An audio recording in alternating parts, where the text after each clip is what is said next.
How to achieve such progress with physiotherapy. You will find out in this lecture. My name is Slobodan Vujasic. I'm the co-founder of BD Therapy. I came from Serbia. Today I'm going to talk about therapy and why we choose the Pragma system for verticalization, which was designed and made here in Poland. BD Therapy stands for a biomechanical developmental approach, and majority of our patients are kids with cerebral palsy and other developmental issues. So today I'm going to talk about what are we doing, so why are we doing that. I will show a lot of pictures about some issues that the child have. It was going to put quite interesting perspective on the child with cerebral palsy. I hope it will be understandable. Unfortunately, I will speak on English language. So let's put it like this. When we think about child development, we always think about function, right? So what the child is doing and what the child is not doing. But there is another whole picture. It's basically development of the child structure. So when I say development of the child structure, I mean you have a baby, and when the baby grows, it transforms, it changes. It's not anymore a baby when it's 2 or 3 years old. So the chest is going to change, the spine is going to change. Many parts of the body will go through some structural changes, and they are very much in tune with what the child is doing. So you can imagine there is going to be a big problem if you're trying to teach the child to do something and the structure is not really supporting that. So a big focus, is on function, basically how to facilitate the movement. Majority of the therapies are focusing on that. But there is another big picture, another issue that the child might have, and that is a problem with the structure, because, the child could have a brain damage, but it could be any kind of developmental issue, it could be a genetic disorder, but the child is growing and it's not going to change in the same way as it should, and we are trying to teach the child to do some things, but if the child structure is not supporting that, we have a big problem, so we need to address that. So I will explain on what level we are addressing that. So of course, when we say structural problem, majority of therapists and professionals will think about range of movement, like what is movable, what is not movable. But I'm going to put another perspective. It's not just about the movement. There is other issues that the child might have. We are focusing a lot on the biotensegrity. So biotensegrity is basically ability of our body to support itself. When you sit, you're all sitting now, you're not using a lot of your muscles to sit. That's because you're relaxed and your body is under pressure. So that pressure in your body is enough to create compression and tension. So the balance between the compression and tension is what is holding you. So you can sit for the whole day, very energy efficient. You don't use so much of your muscles. So look at this. You have this tent here, and you can imagine it's a soft tent. So this tent, it's lacking the tension. There is no tension in this tent, so it's kind of a tent, but it's weak. And here you have a stronger tension, a tent which have more tension. So I'm talking about the tension, because usually when we say tension, it's something bad. Like the child have a lot of tension, so how to release the tension. But I'm going to talk about a completely different story. I'm going to talk about how bad it is when there is no tension in the child body. And I'm not talking about muscle tension. I'm going to talk about connective tissue. So here we see one interesting thing. We all take this for granted. We have ability of our body to resist deformation. So, you have a chest, and if somebody tries to compress your chest will resist that. You will have a certain strength. So you can be completely relaxed. Somebody can press your chest, and you're going to be okay with that because you have this integrity. And what about if the child doesn't have that integrity, which we see almost all the time? The child with cerebral palsy could have this problem with integrity of the chest. So here I'm raising the child body, and when I raise the child body, we can see this kind of weaknesses. The chest is very soft, and you see it's deforming, and the stomach is bulging. The same thing we see here. Now we don't see it here. So this is a healthy child. So the healthy child has strong chest. And with the strong chest, now the question is, why is this important, right? Okay, maybe some chest is not so weak and the other chest is strong. So let's see why is this so important? Well, let's put it like this. It's actually important for breathing. So why the integrity of the chest is important for breathing? Well, let's put it like this. The chest, the reason why we have the rib cage is because you need to have a certain integrity. Because the diaphragm is working up and down, it's going to change the internal pressure. So if you have a weak chest, external pressure will start to create a lot of problem because we need to have this chamber which is strong because of the breathing. So let's put it like this. Here is a glass, right? And here inside there is like a small hole. So I'm going to breathe through this glass. And when I breathe through this glass, nothing happened with this glass because it's pretty strong glass. It have a chamber which is strong. So when I breathe through this small hole here, everything is okay. But here is another glass. So this glass is very soft glass. It's the integrity of this glass is not so good. So I'm going to breathe now through this glass, and you see it's deforming. So we have a problem now. So here we're going to see something which, if you work with the kids with cerebral palsy or some other genetic disorder, you see this all the time. So I'm going to just emphasize this. So what do we see here? Look at that. The lower ribs are popping out. So the child is trying to inhale the air, and when the child inhales the air, these lower ribs are popping out here, and here the upper part of the body is not expanding. So it's basically the lower part go out, the upper part stay the same, or it's actually collapsing. So we see with many kids when they breathe, they get this hole here. So it's like instead of expanding, it's sinking. So this is the effect of BDA therapy. So we did some exercise on the child, which of course I'm going to explain everything what we did, and you start to get this. You're starting to get this expansion, completely different way of breathing. So now, why is this breathing important? I'm not going to talk now about oxygen saturation and this kind of stuff. I'm going to talk about how we move and how our body is responding will influence how our body is changing through time. Because the baby is developing, it's transforming, it's changing. And the way how it's breathing will influence how the chest will change through time. If the child is breathing like this, it will not have such a good effect on the way how the chest will change and expand through time, right? And if the child is breathing like this, the chest in time will get volume. It will start to develop as it's supposed to develop. And this is not just about for the chest to be big. I mean, it's not like so much important if you just think from that perspective. But the whole point is when the chest is changing, many other things will change as well, because the chest is connected with the spine, right? So according to what is the shape of the chest will influence many things with the spine also. And the changes at the level of the chest will influence many other changes. But we are not working only on the chest, which I'm going to explain further. So we saw like weaknesses contribute to bad breathing, strength, better breathing. So we go further. Here you can see some changes, because the beautiful thing about this is that you can actually change this. That's a great thing, because you can have a child that have a very weak chest. We are not expecting of the child to do anything here. This is a passive thing. You see, I'm not showing you active engagement of the child. I'm talking about how the child is just responding to its own body pressure. And we can see in the beginning, the child look like this. The pressure is, the chest is depressed. Here the chest is strong. Here the chest is weak, here the chest is strong. Here the chest is weak, here the chest is strong. This is what I do, for example, on the assessment of the child. So we are basically recording when the child comes, and we are doing different things. And you see when I press the chest, we see this, the chest is soft and the stomach is bulging. And then after some time, when I press the child's chest, it becomes stronger chest. So my point is that this kind of weaknesses, internal weaknesses, is possible to change, and it is important for the child. It's important for the breathing, it's important for the development of the torso. That is important for development of the spine, because we were not born with the spine as we have now. The spine is changing through time. It is transforming. A small baby have different spine than it's supposed to have it when the child is 3 years old. So it will have a little bit flat spine, and then it's starting to develop these physiological curves. So what do we see with most of the kids? With most of the kids, we see that their pelvis is tilted backwards because the spine have one big curve. It doesn't have physiological curves. It doesn't have more curves.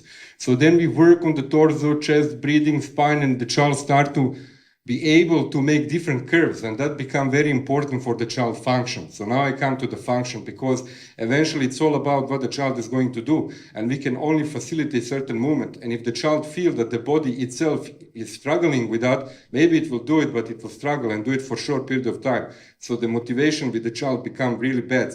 Basically, the therapist in most of the time really have to work a lot on motivating the child just about to do anything, even if we know that the child can do something. For example, can happen. The child can hold the head for some period of time, but then he gets tired and he's not holding the head. Or the child can sit, and we know that the child can sit when there is a motivation, when there is a cartoon, but the child after some period of time is refusing. He doesn't want to put this additional engagement because just for him to sit, it's so difficult.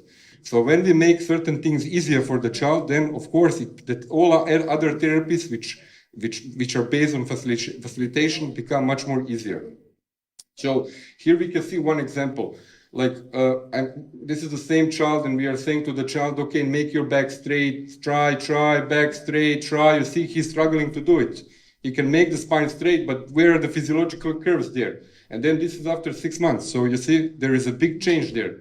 We can make this kind of beautiful curves in his back. So what does it mean? It means that this way of manipulating with the position of the pelvis is extremely important for sitting. Because if we cannot really work with our pelvis, then, if you go to one side, you have to use the upper part of the body or your hands to go back. So we need to have the good pelvis and mobility of the pelvis to have the good independent sitting where the arms become free. So, and I talk about sitting, but this and chest, but this is not a whole picture, because our body is responding to pressure in all situations. So you see, when I'm standing and if I want to raise one leg, what's going to happen with my pelvis? Here, some movement is going to happen. I really didn't do this actively. I didn't even think about that. It just happened to my body. It happened to all of you. You just raise one leg and your pelvis will make some movement. And this movement is done in perfect way, because when he tilt here, make a rotation and goes to the side, you're immediately putting all your weight to this leg. And when you put your weight to this leg, then this leg is free to move. So that means that when I step and when I raise this one, the pelvis goes this way, I'm free to move this leg. But imagine you raise this leg and nothing happened with your pelvis. What happened? You're falling to the side. So, or you will not fall to the side if you compensate, right? You can compensate by bringing this arm here or the head there, and then you're going to walk like this, which I think all of you saw with the kids, or for example, maybe even doing something like that, so I don't have to move my pelvis at all, so the pelvis can be stable, but my leg is here, so I'm going to do it like this. So look at this. So here we can see a healthy child on the left side. Left, right, left, right, left, right, left, right. I mean, that's how it's supposed to be, right? So that's good. So now we see here a child which it's a cerebral palsy, but she's pretty good. But, difficulties with walking. Look where the arms are. And on the left side, you see one movement of the pelvis. On the right side, you see completely other movement of the pelvis. Of course, you can see completely other movement of the arms and everything, right? So what we did here? You see, we changed something. We changed the reaction to pressure. And when we change the reaction of pressure, the child starts to walk in different way. When you start to walk in different way, you see completely different position of the leg. And, the video just about explain everything. This is interesting. This is from 1 week ago. So, biomechanical developmental approach. What do we focus on? We focus on how the body responds to pressure. Okay, so this is not so much about, I understand the brain is damaged. Okay, I'm not crazy. So I understand that there is plasticity and all these other things. But we also recognize some other problems of the child. And we want to know what is happening with the child body in different situations, how the child body is responding to pressure, and when the child is motivated, or when we facilitate the child to do something. So in these situations, it's very, very important that we get a proper responses of the body, which will make it easier for the child. Because when it becomes easier for the child, then, things goes in a good direction. So what do? We use different kind of pressure. We put the child in different positions, and we are examining how the child is responding in those positions. Then with our hands, we facilitate responses of the body, okay, which are in context of the child function, of course. So here you want to see some examples, because there are so many different things. So I will show what we do on the chest, what we do in different positions, and then you will slowly understand why we choose Pragma. There you see, I'm putting some materials there because what do I want to do? I want to create pressure, but I don't want to deform the chest. Because if I create the pressure on the chest and I deform it, and I do that all the time, the chest in time will become just softer. You all know that, mobilization techniques, make a lot of movement on the chest, it will become softer. Sometimes it is desirable thing, especially if somebody have a stiff back or something like that. But what about if somebody have a weak chest? Then the pressure on the chest, it can make a problem for the child. That's why we do it, the pressure, which is not creating deformation. We press the chest without creating the deformation. And for that, we use different tools. So there is some memory foam, yoga mats, so we are distributing the pressure, and I'm also going to create some tension I'm going to pull the skin a little bit to the left, a little bit to the right. So, and by doing, and what I do then I just follow the way how the child is breathing.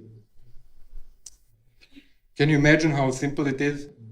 Like, it's so simple, everybody can do it. I can teach you to do that in a matter of 5 minutes. Like, relax your hand, just create a little bit of pressure, and now you pull a little bit to the side, and now you follow the child breathing. That's all what it takes. It's beautiful, because we can easily teach the parents. And actually, this is what we are doing in most of the time. I hold the courses all around the world, and I'm teaching the parents how to do these therapies, how to do these kind of things, because it's easy. It's so easy. And then some other things, for example, the child could be on the knees. I mean, the child is on the knees, we have an issue with the position of the pelvis, we have an issue with position of the spine. So then what do? We facilitate different positions. She's now working on the sacroiliac joint, because when she makes some pressure, the sacroiliac joint is supposed to make some nutation movement in the pelvis. And if that is not happening, if it's going towards the counter nutation, then we do the opposite, which is, we go in the direction where it's supposed to be. So if you do this once in a week, then zero points, you get nothing. If you do that 2 times a week, you're still not going to get much, right? So if you do 3 times a week, a little bit, if 4 times, you're already going somewhere. So that's why we actually try to teach the parents and educate them how to do this kind of exercises. And of course, we also do it in our center. So then we can see some other things, spasticity management. So this is an interesting story, because look at this. Very overactive stretch reflex, right? So tremor, overactive stretch reflex equal tremor, right? So I just touch it here and we see it's very, very overactive. So this is really a beautiful thing, because the tremor in time is getting bigger and bigger. The brain damage is not bigger and bigger, but tremor is getting bigger and bigger. So why does it get bigger and bigger if the brain is not more damaged? It's getting bigger and bigger because of the muscle fibrosis, and there is so many research which are supporting that. In time, the child have more and more muscle fibrosis. What happened then? You start to have a problem with the stretch reflex, which threshold of activation of the stretch reflex become like very low. So with a very small stimulation, you will get that. And in this situation, if I try to make a movement, then I'm getting this blocked movement. So if I go very slowly, the movement will happen. But if I go fast, then I'm activating the stretch reflex. So then what do we do in this situation? Well, if it's a problem of the muscle fibrosis, that means the endomysium, that is the connective tissue which enveloping the fiber, the muscle cells. If it's very dense and it's not able to properly adapt and change its shape during the faster movement, then we put the movement there. And thanks to the hypsotrophy effect, we get better adaptation. Then what do we get? So here you see, first of all, we use again different kind of materials. I'm wrapping the leg with this. We buy this in Decathlon, nothing special, just to make a little bit of compression. And then it's not flosking and that stuff. We have nothing to do with that. And then we are applying the pressure on the tissue, and at the same time movement in the knee. And then what is the effect? The effect is this: that after that I can make a faster movement, and the movement is going to happen. And of course, it will go back to how it was after about maybe sometimes 10 minutes, maybe after 2 hours. But that's why you don't get a lot of effect if you do it just one day. So here we can see another position. So here I'm putting the child in standing position. So what did I do here with the legs? So this is not this is what we do. We put a memory foam around, and we want to create a compression. The reason why we make a compression is because we want to emphasize the connective tissue respond in the leg. So now we want to make a movement of the weight transfer from one leg to another leg. But at the same time, we want to get the proper response of the upper part of the body. Because in reality, the legs are the least important thing for walking. I mean, if you have everything else which work well, you can walk on your pelvis without the legs. And if you don't have pelvis control, you can have very good legs, forget about the walking. So my point is that the upper part of the body reactions are the most important, and this is what we are focusing on. because when this starts to work, then the legs follow. So let's put it like this. How do we changing? What are we doing to change that? So here we are basically using the ball, creating compression on the stomach. Then I put in something else here. So what I did now, I changed the tension. I'm changing the tension in the upper part of the body. Very light. The balls are allowing the child to move, but I'm changing the way how the connective tissue will respond. And then from that point, I'm slowly just going to, put weight from one leg to another leg, from one to another. What do I want to change? I want to change the pelvis sliding, pelvis tilt, because many times it happens, we go here, the pelvis just completely buckle like that. I want to change that. So we come there, I want to get the movement which will happen, but not excessive, not too big. I want to get the movement which will be stopped by the reaction of the structure, of the tissues. And then why did we choose Pragma? Well, we choose Pragma because it gives us this freedom to work around the child. We can put the child in all the positions. And when we put the child in all we were searching for certain device for a long period of time. And in reality, majority of the things are connected with neurorobotic, which is fine. I'm not against neurorobotic. I think it's a great thing. We have high expectations, the future, what's going to happen with that. But for our therapy, we needed a freedom to make a certain movement with the child and respect the child neutrals. We have to go where the child is going without external frame, which is on the way for our hands to work there. So here we are with the Pragma, we can do so many different things. We can put the child in almost all positions. We are free to put the child in all positions, and it's very easy to implement. Look at here, the child is moving all around, and we are not afraid that she's going to fall, so it gives some freedom there. And then, we can raise, and then there are these elastic tubes, and we can change them. We can give more or less support to the child, and they will respond to the child movement. And the other thing which is really amazing, and like I said, we really emphasize working with the parents, trying to teach them, and this device is affordable. It can be applied in every house. It's easy for the parents to get that, and they will really get a great therapy. So look at this. This we actually installed in one parent house in Serbia, and you can see the child had a big problem. This is a big scoliosis, right? So this child can only sit in some cast. It can only sit there. And then what's the problem? Then how are you going to make any kind of movement with that child if he's already completely supported and he cannot move? So we want to make some kind of ability to give a child enough of the support, but still make some kind of movement, make some kind of therapy for that torso. And we did this. And you know what's the funny thing about this? I came to her house. I'm not so much, tell you the truth, we are still learning about Pragma. And I came there, and when I saw how much the child was deformed, I thought to myself, how I'm gonna use this Pragma with this child. He's completely tipping to the side. What I'm gonna do? And the mother, she started telling me, why don't you put this? Why don't you do that? Why don't you try this? And then I did something, and she said, he's not breathing. This is bad. You have to do that. And I was just standing there looking at her, and I said, can I come after 1 month to check what you are doing? Because I think I've learned a lot from you, So it's very intuitive thing. It's a very intuitive thing. And look what, she got this. Here, look at that beauty. There he is. This is supporting him. He have a home-based school, so now he can actually sit there. They can put something in front of him. The teacher come, and they do some really nice things there. And, they can modulate. They can press the button, and it goes down. So now, try to sit, try to stabilize yourself a little bit, and then he get tired, whoop, it just goes up. So it's very easy to change stuff. And here I'm just going to show some results, because we're not working just with the kids with cerebral palsy. Actually, we work with all the kids that have disability issues. This is the child with the spinal muscle atrophy, and you can see here. So, big problem with they have a big problem with breathing. That's all of them. Very narrow in the upper part of the body, very wide in the lower part, because that's how they breathe, and when they breathe like that, that's how their body form. And of course, muscle weaknesses. But you cannot count to strengthen the muscle with child that have this kind of issue. You cannot really count on that. How are you gonna count that you're gonna strengthen the muscle with a child that have a spinal muscle atrophy? So then what do? We try to make the child more energy efficient by strengthening other things, which are not muscles, which are actually making the muscles, which are making it easier for the muscle to function. So this was the therapy. He did 4 hours every day in our center, 5 times a week. And look at that. That is after 4 months. Now, this is not just about what he's doing. Look at his chest. Look at his shoulders here. Look at the neck. You can actually see his neck. You can see the upper part of the body is very different, and he started to sit independently. So it was really amazing. And especially we have great results with the kids that have this kind of issue.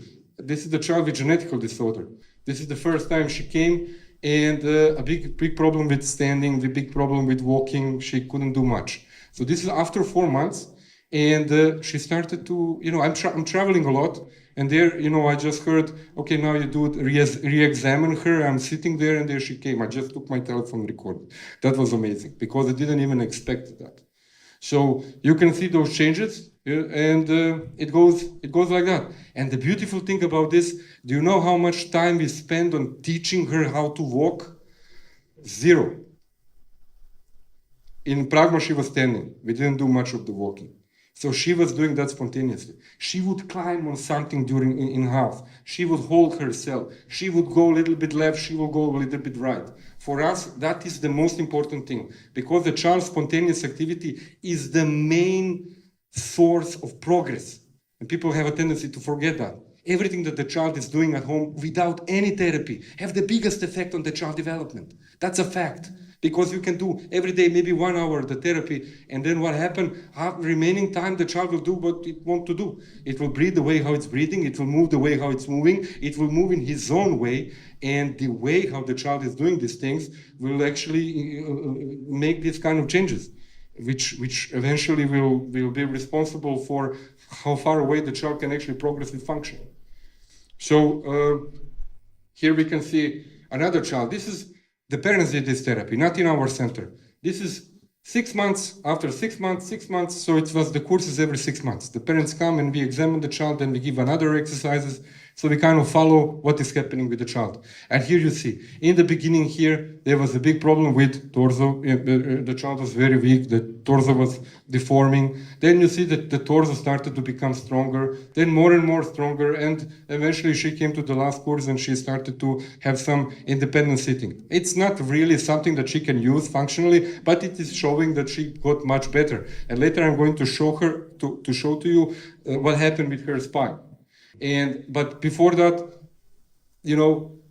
if we talk about how the body is responding to deformation, then we actually know what's going on with scoliosis. Because here we can see extremely weak spine, and you can see what is happening through time.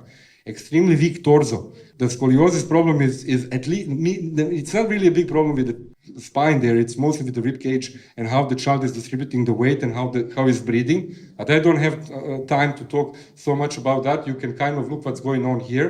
I'm just going to put some hint there, and you can actually see, this is the same girl, 6 plus 6 plus 6. You can see what was going on here. Look at this weakness, this emptiness on this side there. And you can see left and right side starting to be different. This is a child about 25 years old. Look at the left side, completely weak, and then this side started to kind of emerge. It started to be more filled up because he started to breathe there. And then here we can see how he was before, and you can see here, big scoliosis, we can see the same child, where is the hump? The hump is gone. So what are we doing on the hump? Actually not much. We are working on the depressed side. And on the depressed side, we want to get the breathing. So I heard today about many interesting things, great things about diets. So the diet is of course very important, but this is more like like you have a diet which is based on food, and you also have a mechanical diet. Let's put it like that, because our connective tissue need nutrients, but it also needs mechanical stimulation. So you can give the child this kind of mechanical stimulation or this kind of mechanical stimulation. So it's almost like a diet there. And you can see here, this child had a very big problem with gaining weight. He's 12 years old, and a big problem with gaining the weight. So you can see the tissue quality there, and then just look at that, like very, everything really, I think you see. So this is the result. There you go. So that is before and this is after. It's not about the child that just gained the weight. It is also about how the whole chest look like and how the general health of the child look like. And the mother there is talking a little bit about that. So thank you very much. Thank you for your attention. I hope it was understandable.